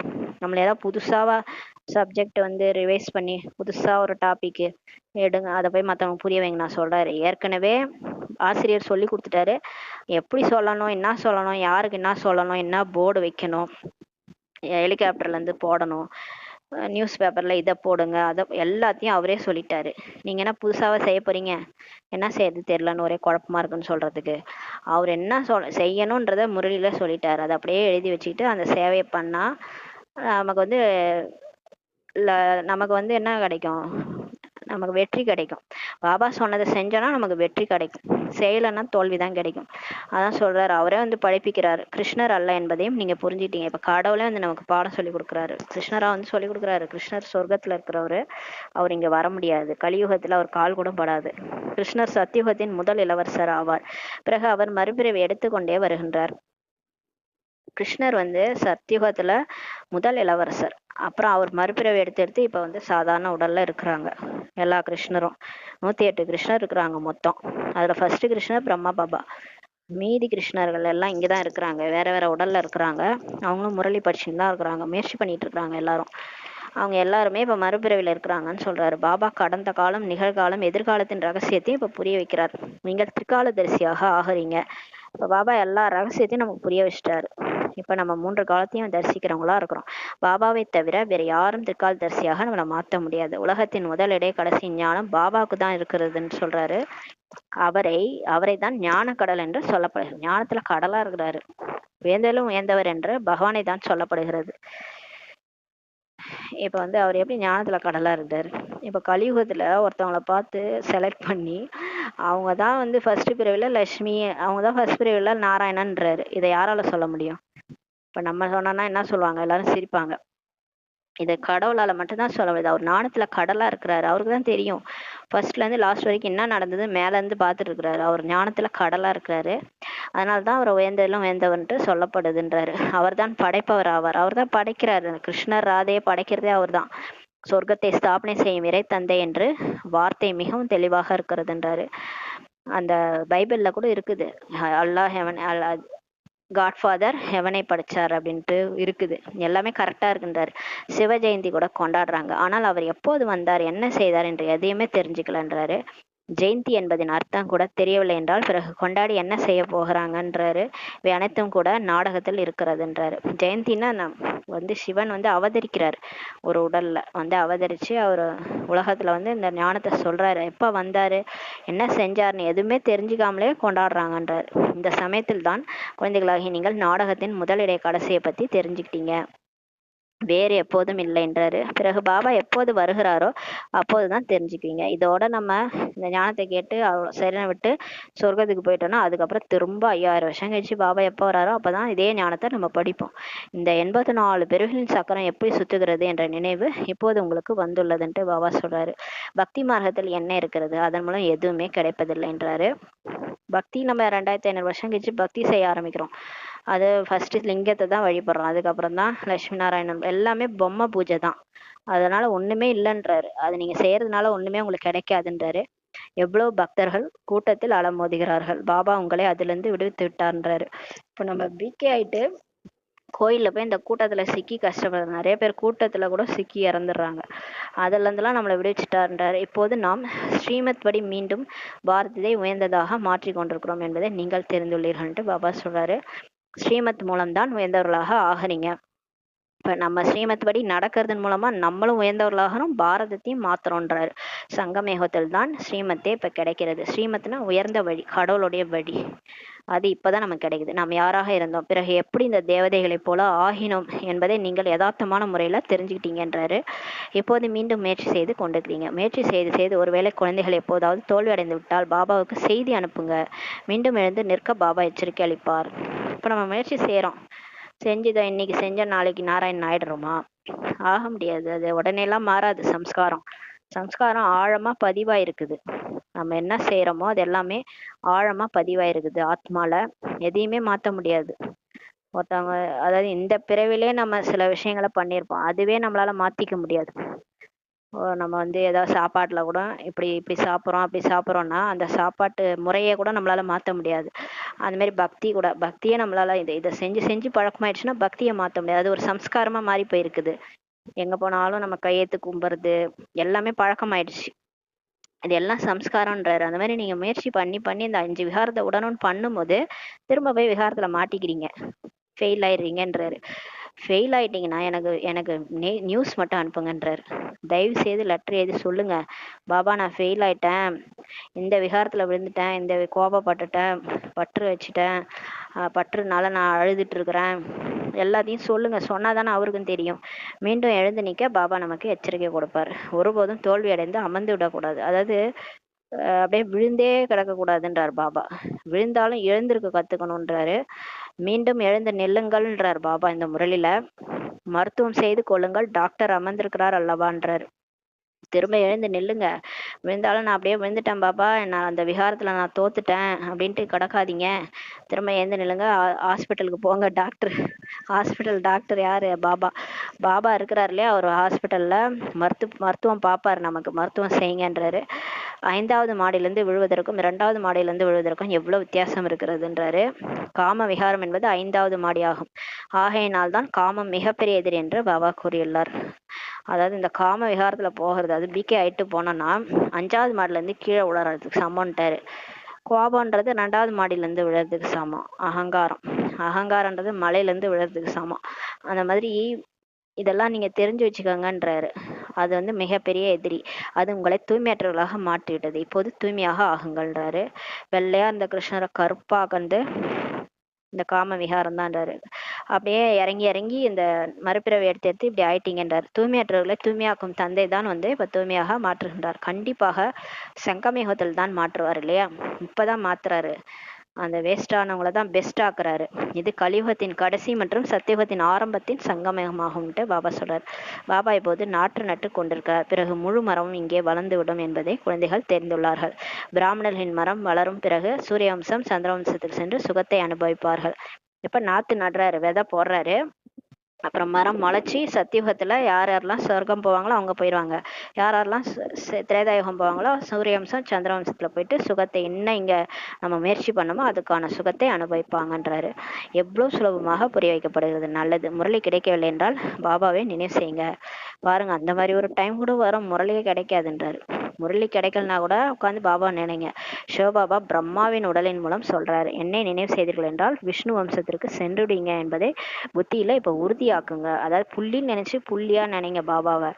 விஷ்ணு வம்சத்துக்கு போயிடுங்க. அனைத்தும் முயற்சியில் தான் ஆதாரப்பட்டிருக்கிறதுன்றாரு. எல்லாமே முயற்சி தான். முயற்சி திருவினையாக்கும் இல்லையா. கடவுளாலே முடியல கூட நீங்க செய்யற முயற்சி பலன் கொடுக்கும்ட்டு பாபா சொல்றாரு. கல்பமாக என்ன முயற்சி செய்துள்ளீர்களோ அப்படியே அதே தான் நடக்கும்ன்றாரு. அரைக்கல்பம் தேகாபிமானியாக ஆகியுள்ளீங்க, இப்போது ஆத்மாபிமானியாக ஆவதற்கான முயற்சி செய்யுங்கன்ட்டு சொல்றாரு. நம்ம அரைக்கல்பமா இப்படியேதான் வாழ்ந்தோம். அதாவது இந்த உலகத்துல வாழறாங்கள, சின்ன குழந்தையா இருக்குது, அப்புறம் படிக்கிறது, அப்புறம் கல்யாணம் பண்ணிக்கிறது, அப்புறம் குழந்தை பெற்றுக்கிறது, அப்புறம் செத்துறது. இதே தான் நம்ம பண்ணி வந்திருக்கிறோம். 63 பிறவியா, இந்த பிறவின்னு இல்லை, 63 பிறவியா இதே வாழ்க்கை தான் வாழ்ந்துருக்குறோம். அதே இப்பயும் வாழ்வீங்களான்னு கேட்குறாரு. எப்போ சரித்திரவானா மாற போறீங்கன்றாரு. இப்போது ஆத்மாபிமானியாக ஆவதற்கான முயற்சி செய்யுங்க, இதில் தான் உழைப்பு இருக்கிறதுன்றாரு. இந்த மாதிரி வாழ்ந்துட்டு செத்தோன்னு நினச்சிக்கோங்களேன், ஆத்ம உணர்வுல உலகமே நம்மளை தான் பற்றி பேசும். அந்த அளவுக்கு நம்ம வாழ்ந்து காட்டிட்டு போக சொல்றாரு பாபா. படிப்பு என்னவோ சகஜமானதாகும். முக்கியமானது தூய்மையாவதற்கான விஷயம்தான். படிப்பு ஈஸி தான், யார் வேணாலும் படிக்கலாம். ஆனா தூய்மையாகணும். ஸ்ரீமத் படி நடந்து தூய்மையாகிறது தான் கஷ்டம். பாபாவை மறப்பது என்பது மிகப்பெரிய தவறாகுன்றாரு. பாருங்களேன், இருக்கிறதுலே பெரிய தவறு பாபா மறக்கிறது. தேகாபிமானத்தில் வருவதனால் தான் மறக்கிறீங்கன்றார். உடம்புன்னு நினைச்சுக்கிறதுனால்தான் உடல் உணர்வுல போகும்போது தான் தேகதாரிகளை நினைக்கிறோம். பாபாவை நினைக்காம வெறும் தேகதாரிகளே, அவங்க வருவாங்களா இவங்க வருவாங்களா, அவங்க அங்க போனாங்களே என்னாச்சுன்னு தெரியலையே, அவங்களுக்கு ஃபோன் பண்ணுவோமா, அவங்களுக்கு பேசுவோமா, அவங்க என்ன ஆச்சு தெரியல, அவங்களுக்கு உடம்பு சரியில்லைன்னு சொன்னாங்க, ஃபோன் பண்ணி கேட்போமா, எங்கேயாவது பாபா ஞாபகம் வருதா? வராது. அடுத்த தேகதாரி ஞாபகம் தான் வரும், பாபா ஞாபகமே வராது. அதான் சொல்றாரு, அவரை மறக்கிறது தான் பெரிய தவறு. சரீர நிர்வாகத்திற்காக தொழில் போன்றவற்றை 8 மணி நேரம் செய்யுங்க, மீதி 8 மணி நேரம் நினைவில் இருப்பதற்கான முயற்சி செய்யணும். அதனால தான் சொல்றாரு, உங்களால நினைக்க முடியாது, கொஞ்சம் டைம் ஒதுக்குங்கன்றாரு. ஒரு 8 மணி நேரம் ஒதுக்குங்க, முயற்சி செய்யணும். அந்த நிலை விரைவாக வந்து விடாது. ஆனா அதையும் சொல்றாரு, சீக்கிரமாலாம் அது வராது. ஏன்னா 63 ஜென்ம சம்ஸ்காரம். கடைசியில் இந்த நிலை எப்போது ஏற்படுமோ அப்போது விநாசம் நடக்கும். ஆனா எல்லா ஒட்டுமொத்த பிகேஸும் என்னைக்கு கிளம்புறீங்களோ யோகா பண்றதுக்கு உட்காடுறீங்களோ அப்ப விநாசம் நடக்கும். ஆனா நம்ம தள்ளப்படும் ஒரு சுச்சுவேஷன் வரும், எல்லாரும் கடவுளை நினைக்க ஆரம்பிச்சிருவோம். அந்த மாதிரி ஒரு சுச்சுவேஷன் வரும். எல்லா பிகேஸும் யோகா பண்ண ஆரம்பிக்கும் போது தான் விநாசம் நடக்கும். கர்மாதி நிலை ஏற்பட்டது என்றால் பிறகு இந்த சரீரமே இருக்க முடியாது, விடுபட்டு விடும். ஏனென்றால் ஆத்மா தூய்மையாகிவிட்டது அல்லவன்றாரு. இப்போ ஆத்மா சுத்தமாயிடுச்சுன்னா இந்த உடல்ல இருக்காது, அந்த உடலை விட்டுட்டு அது போயிடும்ன்றாரு. எப்படி அந்த முலாம்பழம், அந்த வெளாம்பழம் இருக்குல்ல, அது ஓட்டை விட்டு விலகி வந்துருச்சுன்னா அந்த ஓட்டுல இருந்து வெளியே வந்துடும். அது மாதிரி அல்வா பார்த்தீங்கன்னா திரண்டு வரும்போது அந்த வானல்ல ஒட்டாம வந்துடும். அதாவது ஒரு பக்குவம் வரும்போது நம்ம வந்து ஆத்மா இந்த உடலை விட்டு போயிடுவோம். அந்த கர்மாதி நிலை கர்ம கணக்கு முடியும் போது நம்ம இருக்க தேவையில்ல. ஏன் இருக்கணும்? நமக்கு எதாவது கர்ம கணக்கு இருந்தால் தான் நம்ம இருப்போம். கர்ம கணக்கே இல்லைன்னும் போது நம்ம ஏன் இருக்கணும்? நம்ம முடிச்சிட்டோன்னும் போது நம்ம கிளம்பிடுவோம். அது வரைக்கும் இந்த சரீர பந்தனம் ஏதாவது யாருக்காவது கொடுக்க வேண்டியது கணக்கு வழக்கு இருக்கிற வரைக்கும் இருப்போம். அது முடிஞ்சிடுச்சுன்னா நம்மளே கிளம்பிடுவோன்றாரு. எப்போது வரிசை கிரமமாக கர்மாதி நிலை உருவாகிவிடுமோ அப்போது சண்டை ஆரம்பிக்கும். அப்போ நம்ம எல்லாரும் 1 by 1 கர்மாதி நிலை அடைஞ்சு எல்லாரும் கிளம்பும் போது முழு உலகத்துலயும் சண்டை ஆரம்பிக்கும். அதுவரை ஒத்திகை நடந்து கொண்டே தான் இருக்கும். அது வரைக்கும் ரிஹர்சல் தான். இப்போ நடக்கிறதெல்லாம் ட்ரெய்லர். இப்போ விநாசம் நடக்கிறதுலாம் ட்ரெய்லர்ன்றாரு. அங்கங்க நடக்குது இல்லையா, தீ பிடிக்குது, அங்கங்க பூகம்பம், அங்கங்க போர் எல்லாம் நடந்து நடந்து அப்படியே நிற்கும். அது ஃபுல் ஃபோர்ஸ்ல நடக்காது. ஆனா வந்து கடைசியா எல்லாரும் நம்ம கர்மாதி நிலை அடையும் போது ஃபுல் ஃபோர்ஸ்ல விநாசம் நடக்கும்ன்றாரு. அது வரைக்கும் இந்த ட்ரெய்லர் தான் நடந்துட்டு இருக்கும். பிக் பிக்சரா கடைசியா தான் நடக்கும்ன்றாரு. நல்லது. இனிமேல் இனிமையான காணாமல் போய் கண்டெடுக்கப்பட்ட செல்ல குழந்தைகளுக்கு தாயும் தந்தையுமான பாப்தாதாவின் அன்பு நினைவுகளும் காலை வணக்கமும். ஆன்மீக குழந்தைகளுக்கு ஆன்மீக தாய் தந்தையின் நமஸ்காரம். நாம் ஆன்மீக குழந்தைகள் ஆன்மீக தாய் தந்தைக்கு நமஸ்காரம் பாபா. Good morning Baba. தாரணைக்கான முக்கிய சாரம். ஃபர்ஸ்ட் பாயிண்ட், இந்த புருஷோத்தம மாதத்தில் அழிவற்ற ஞான ரத்னங்களின் தானத்தை செய்ய வேண்டும். அமிர்த வேளையில் எழுந்து ஞானத்தை சிந்தனை செய்ய வேண்டும். ஸ்ரீமத் படி சரீர நிர்வாகத்தை செய்து கொண்டே பாபா கொடுத்திருக்கக்கூடிய வீட்டு பாடத்தையும் கூட கண்டிப்பாக செய்ய வேண்டும். பாபா ஹோம்ஒர்க் கொடுத்துருக்காருல, அதை கண்டிப்பா செய்யணும். ஸ்ரீமத் படி சரீர நிர்வாகத்தை செஞ்சாலும் ஒரு 8 மணி நேரமாவது அவரை நினைக்கணும். ஹோம்ஒர்க் கொடுக்குறாருல, அதையும் செய்யணுன்றாரு. 2வது பாயிண்ட், முயற்சியில் எப்போதாவது தடை வந்தது என்றால் பாபாவிற்கு செய்தியை கொடுத்து ஸ்ரீமத்தை பெற வேண்டும். ஏதாவது தடை வருது, ஏதாவது நம்ம தப்பு பண்ணிட்டோம் அப்படின்னா பாபாவுக்கு நியூஸ் சொல்லணும். அவர்கிட்ட ஸ்ரீமத் கேட்டுக்கணும், இதுக்கு என்ன பாபா பண்றது. அன்னைக்கே சொன்னார்ல, எனக்கு வந்து கருணை காட்டுலாம் சொல்லாதீங்க, உங்க மேல நீங்களே கருணை வச்சு நீங்க அதிகமா என்ன நினைக்கணும். தப்பு பண்ணிட்டீங்கன்னா அதிகமா நினைக்கணும். இப்போ துக்கம் கொடுத்துட்டீங்கன்னா மறுநாள் நீங்க அதிகமா பாபாவை நினைச்சு அந்த பாவத்தை அழிக்கணும். ஏற்கனவே வந்து நிறைய மடங்கு பாவம் இருக்குது. இதுல பிகே ஆயிட்டு வர தப்பு பண்ணா 100 மடங்கு பாவம் தலையில ஏறுது. அதை அழிக்கணும்னா அப்ப அதிகமா பாபாவை நினைக்கணும்ன்றாரு. உங்க மேலேயே நீங்க கருணை வைங்கன்ட்டாரு. டாக்டரிடம் அனைத்தையும் சொல்ல வேண்டும். டாக்டர்கிட்ட எதுவுமே மறைக்க கூடாதுன்னு சொல்லுவாங்க. அந்த ஸ்தூல டாக்டர்கிட்டயே வியாதியை பத்தி மறைக்க கூடாதுன்னு சொல்லுவாங்க. அப்பதான் கரெக்டா அவர் வந்து இன்ஜெக்ஷன் போடுவார், கரெக்டா டேப்லெட் கொடுப்பாரு. அந்த நோய்க்கு நம்ம மாத்தி சொல்றோம்னா மாத்தி கொடுத்தாருன்னா வேற மாதிரி ஆயிடும். அந்த மாதிரி இங்க பாபா கிட்டயும் கரெக்டா நோயை சொல்லணும். கூச்சப்பட்டுட்டு ஐயோ பாபாட்ட போய் நான் எப்படி இதெல்லாம் சொல்றதுன்ட்டு கூச்சப்பட்டுட்டுலாம் இருக்கக்கூடாது. எல்லாத்தையும் லெட்டர்ல எழுதணும். எனக்கு இது பிரச்சனை, அது பிரச்சனை, எனக்கு இந்த மாதிரி பிரச்சனைன்ட்டு எல்லாத்தையும் ஃப்ராங்கா சொன்னாதான் பாபா அது மறுநாள் முறையில சொல்லி புரிய வைப்பார். இல்ல யார் மூலமாகவும் சொல்லி புரிய வைப்பார். பாவ கர்மங்களை அழிக்கும் நேரத்தில் எந்த ஒரு பாவ கர்மத்தையும் செய்யக்கூடாதுன்றாரு. வரதானம், துண்டிக்கப்படாத யோகம் என்ற விதி மூலம் இடைவிடாத பூஜைக்குரியவர் ஆகக்கூடிய சிரேஷ்டமான மகானாத்மா ஆகுக என்ற வரதானம் கொடுக்குறாரு. இவ பாபாவை துண்டிக்கப்படாத யோகம் மாதிரி அப்படியே இடைவிடாத நினைக்க சொல்றாரு பாபாவை. இடைவிடாத பாபா நினைச்சாதான் நமக்கு இடைவிடாத பூஜை நடக்குமா துவாபர யுகத்துல. இப்ப லட்சுமி நாராயணன்லாம் பாருங்களேன், காலையில துயில் எழுப்புறதுல இருந்து ஒரு சுப்ரபாதம் ஓடும். அவர் எழுப்பி விடுறதுக்கு ஒரு சுப்ரபாதம், அப்புறம் சாப்பாடு ஊட்டி விடுவாங்க, அப்புறம் நித்திய கல்யாணம் பூஜை பண்ணுவாங்க. அப்புறம் டெய்லியுமே திருப்பதியில ஏதாவது ஒரு பிரம்மோற்சவம்னா அப்படியே பயங்கர உற்சவம்லாம் நடக்கும். அப்புறம் சாயங்காலம் வரைக்கும் பூஜை தான். சாயங்காலமே ஏதோ ஒரு பூஜை நடக்கும். அப்புறம் நைட்டு கூட லாலிப்பாடி தூங்க வச்சுதான் கொண்டு போய் லட்சுமி நாராயணன் தூங்க வைப்பாங்க. இப்ப எந்த அளவுக்கு அவங்களுக்கு இடைவிடாத பூஜை நடக்குதுன்னா, ஏன்னா அவங்க வந்து சங்கமிகத்துல பாபா விடாம நினைச்சிருக்கிறாங்க. துண்டிக்கப்படாத யோகம் அந்த விதி இருந்திருக்கு அவங்களுக்கு.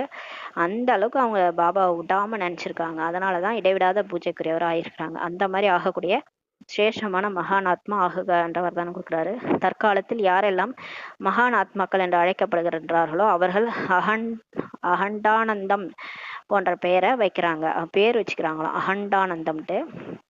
ஆனால் அனைத்திலும் அகண்ட துண்டிக்கப்படாத சொரூபமானவர்கள் நீங்கள் தான்றாரு. நீங்க தானே எப்பயுமே அப்படியே சகஜ யோகியா இருந்து பாபாவே நினைச்சிட்டு இருக்கிறீங்க. ஆனந்தத்திலும் துண்டிக்கப்படாதவர்கள் நீங்க, சுகத்திலும் துண்டிக்கப்படாத, எப்பயுமே நீங்க ஆனந்தமா சுகமா இருக்கிறீங்க என்றார். தீய சகவாசத்தில் மட்டும் வராதீங்க என்றாரு பாபா. தீய சகவாசத்துல வந்துட்டீங்கன்னா எல்லாம் துண்டிக்கப்பட்டுருன்றாரு. பிறருடைய அவகுணங்களை பார்க்கும் போதும் கேட்கும் போதும் டோன்ட் கேர், கண்டு கொள்ளாதவர் ஆகுங்கள். இப்ப நம்ம சும்மா இருந்தாலும் மத்தவங்கள பத்தி நம்மள்ட்ட வந்து யாராவது பேசுறாங்கல்ல, என்ன பண்றது? சரி நம்மளே மற்றவங்க அவகுணத்தை பார்க்கறது இல்லை, சரி நம்ம அன்னப்பறவை ஆயிட்டோம், சரி எப்படியா யாரோ எப்படியான்ட்டு போகிறாங்க, அவங்க முயற்சியை அவங்க பண்ணுறாங்க, அவங்க பிரஜையாக வருவாங்க, என்ன முயற்சியும் அவங்க பண்ணுறாங்க, அதனால நம்ம அவகுணங்களை பார்க்கறது இல்லை. சரி மற்றவங்க வந்து மற்றவங்கள பற்றி சொல்லிட்டு இருக்கிறாங்க இல்லையா, அப்போ என்ன பண்ணணும்னா பாபா டோன்ட் கேர் ஆகுங்கள், காதில் கேட்க இந்த காதில் வாங்கி அந்த காதில் விட்டுருங்கன்றார். இந்த விசேஷத்தன்மையின் மூலம் அகண்ட யோகி ஆகிடுவீங்கன்றார். யார் அகண்ட யோகியாக இருக்கின்றார்களோ அவர்களே அகண்ட பூஜைக்குரியவர்களாக ஆகின்றார்கள் சொல்றாரு. அகண்ட யோகினா அதாவது எந்த நேரம் பார்த்தாலும் யோகா பண்ணிகிட்டே இருக்கிறது, எந்த நேரம் பார்த்தாலும் பாபாவே நினச்சிட்டு இருக்கிறது, அவங்க தான் அகண்ட யோகி. அவங்க வந்து அகண்ட பூஜைக்குரியவர்களாக ஆகிறாங்க. நீங்கள் அப்பேற்பட்ட மகான் ஆத்மாக்கள், நீங்கள் சுயம் அரைக்கல்பத்திற்கு பூஜ்ய சுரூபத்தில் இருக்கிறீங்க. அதாவது 2500 வருஷம் கோயில் இருக்குது, அவங்க கோயில் கட்டி லட்சுமி நாராயணன் கோயில் இருக்குது, 2 பூஜை நடக்குதுன்றாரு. மற்றும் அரை கல்பத்திற்கு உங்களுடைய ஜட சித்திரங்களுக்கு பூஜை கூட நடைபெறுகின்றதுன்றாரு. ஆரம்பத்துலேருந்தே பூஜை நடக்குதுன்றாரு. அதுக்கு நம்ம இப்ப பாபா இடைவிடாத நினைக்கணும், துண்டிக்கப்படாத யோகி ஆகணும்ன்ற ஸ்லோகன். திவ்ய புத்தி தான் அமைதி சக்திக்கான ஆதாரம் ஆகும். பாபா நமக்கு தெய்வீக புத்தி கொடுத்துருக்கிறாரு. யாருக்கு தெய்வீக புத்தி திவ்ய புத்தி இருக்குதோ அதுதான் வந்து அமைதி சக்திக்கான ஆதாரம். புத்தியில வந்து ஞானம் இருக்கும்போது அமைதி தானாவே நமக்கு வந்துரும்ன்றாரு. அவ்யக்த சமிங்கை. சங்கல்பங்களின் சக்தியை சேமிப்பு செய்து சிரேஷ்ட சேவைக்கு நிமித்தமாகுங்கள். யாரால் தன்னுடைய சூட்சும சக்திகளை மனம் புத்தியை கையாள முடிகிறதோ அவர்களால் பிறரையும் கூட கையாள முடியும். பாருங்களேன், நம்ம சொன்னா நம்ம மனசே கேட்க மாட்டுது, நம்ம புத்தியே கேட்க மாட்டுது அப்படின்னா நம்மளால அதை கையாள முடியலன்னு அர்த்தம். நம்ம வந்து ஒன்றும் ராஜாவாகலன்னு அர்த்தம். என் மனசே என் பேச்சை கேட்காதுங்க, நான் சொன்னா நானே கேட்க மாட்டேன், அந்த மாதிரி இருந்தோம்னா நம்மளால ஆத்மா ராஜாவா இல்லைன்னு அர்த்தம். ஆனா யார் ராஜாவா இருக்கிறாங்களோ அவங்க மனசு புத்தி அவங்களால கையாள முடியுது. நம்ம சொல்றத நம்ம மனசு புத்தி கேக்குது அப்படின்னா நம்ம சொல்றத மத்தவங்களும் கேட்பாங்கன்னு சொல்றாரு பாபா. நம்மளே நம்ம சொல்ல பேச்சை கேட்டாதான், ஆத்மா பேச்சை கேட்டாதான், மனசு புத்தி நம்ம பேச்சை கேட்டாதான் நம்ம பேச்சை மற்றவங்களும் கேட்பாங்கன்னு சொல்றாரு. பிறரையும் கூட கையாள முடியும். ஆகையினால் சுயத்தின் மீது கட்டுப்படுத்தும் சக்தி இப்ப தேவை. இப்போ நீங்க கண்ட்ரோல் பண்ணுங்க, கண்ட்ரோலிங் பவர் வச்சு உங்களை நீங்க கட்டுப்படுத்துங்க. ஆட்சி புரியும் சக்தி கூட இருக்க வேண்டும், ரூலிங் பவரும் வேணும். கண்ட்ரோலிங் பவர் ரூலிங் பவர் ரெண்டும் இருந்தாதான் ராஜ்யமே நடக்கும். இப்போ சுயராஜ்யம் நடக்கணும்னா இந்த பிரஜைகளை அடக்கணும், மனசு புத்தி அடக்கணும். அந்த கண்ணுன்னா இந்த பார்க்கக்கூடாதுன்னா பார்க்கக்கூடாது, காது கேட்கக்கூடாதுன்னா கேட்கக்கூடாது, வாய் பேசக்கூடாதுன்னா பேசக்கூடாது. என்ன பேசணுமோ அதான் பேசணும், ஞான ரத்னங்களை பேசணும். காதால ஞானத்தை தான் கேட்கணும். அடுத்தவங்க விஷயம், அந்த விஷயம், இந்த விஷயம் அதெல்லாம் கேட்கக்கூடாது. அது அப்படியான்னு கேட்கக்கூடாது. அதே கண்ணால பார்த்தா பாபா தான் பார்க்கணும், மற்றதெல்லாம் பார்க்கக்கூடாது, தேகதாரியை பார்க்கக்கூடாது. இதெல்லாம் நம்ம செஞ்சோம்னா தான் நமக்கு கட்டுப்படுத்தும் சக்தி, ரூலிங் சக்தி இருக்குதுன்னு அர்த்தம். அது இல்லாத வரைக்கும் நம்ம ராஜாவாகலன்னு அர்த்தம். இதுவே யதார்த்தமான கையாளும் சக்தி ஆகிவிடுகிறதுன்றது.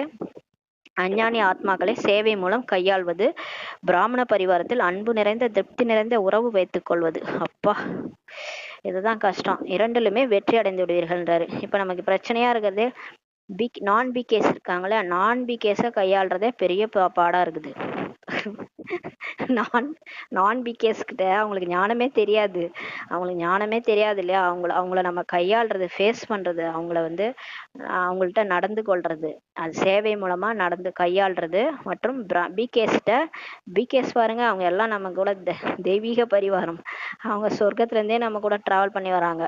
அவங்கள்ட்ட நம்ம எப்படி உறவு வச்சுக்கணும்னா அன்பு நிறைந்த திருப்தி நிறைந்த உறவு வச்சுக்கணும். ஏன்னா அவங்கதான் கடைசியா சர்டிபிகேட்டே நமக்கு கொடுக்க போறாங்க. அவங்கள நம்ம மாதிரியே அவங்களையும் மாற்றணும், நம்மளும் மாறணும், அவங்களையும் மாற்றணும். அப்போ அவங்கள்ட்ட அன்பான உறவு வைக்கணும், திருப்தி நிறைந்த உறவு வைக்கணும். இது எல்லாமே எப்படி கிடைக்கும்? இது ரெண்டுமே எப்படி கிடைக்கும்னா ரெண்டுமே நம்ம வெற்றி அடைந்துருவோம். எப்படி கிடைக்கும்னா அந்த ரூலிங் பவர், ஆட்சி செய்யும் சக்தி, கட்டுப்படுத்தும் சக்தி, ரூலிங் பவர் வரும்போது தான், நம்ம அந்த மனசு புத்தியை அடக்கும் போது தான் மற்றவங்களுக்கும் நம்ம இந்த மாதிரி அந்த அழகான உறவு நம்ம ஏற்படுத்த முடியும். நான் பிகேஸ்கிட்டையும் உறவை ஏற்படுத்த முடியும். இந்த ரெண்டுலையுமே நீங்க வெற்றி அடைஞ்சிருவீங்கன்றாரு. எவ்வளவு ஆழமா சொல்றாரு பாருங்க. ஓம் சாந்தி. ஓம் சாந்தி. நன்றி பாபா. நன்றி.